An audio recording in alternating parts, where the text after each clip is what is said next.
qadimgi Xorazm haqidagi tasavvurlaringizni tamoman o'zgartiradigan va sizni lol qoldiradigan faktlarga to'xtalamiz.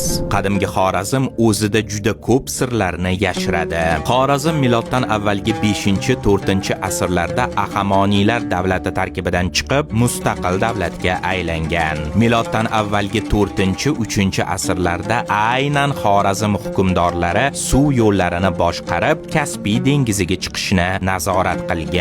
Tuproq qala milodiy 2-3 asrlarga oid Xorazm shohlari yashagan, man qilingan shahar bo'lib, oddiy odamlar uchun yopiq bo'lgan. Miloddan avvalgi 4-2 asrlarda Xorazmda 40-50 metr uzunlikdagi sug'orish kanallari qurilgan. Miloddan avvalgi 4-3 asrlarda esa Xorazm mudofaa tizimlari 2 qavatli yo'laklar, burchlar va qalin devorlarga ega bo'lgan. Xorazmda milodiy 4-asrdan to 13-asrgacha Afrig'iylar sulolasi 600 yil davomida hukmronlik qilgan. Miloddan avvalgi 4-3 asrlarda qadimiy shaharlarning xarobalari ostidan ko'plab xazinalar va noyob tangalar topilgan. Miloddan avvalgi 5-4 asrlarda kohinlar astronomiya, yozuv va davlat boshqaruvida katta rol o'ynagan. Xuddi shu asrda Xorazm yozuvi 20 ta harfdan iborat bo'lib, sopol, charm va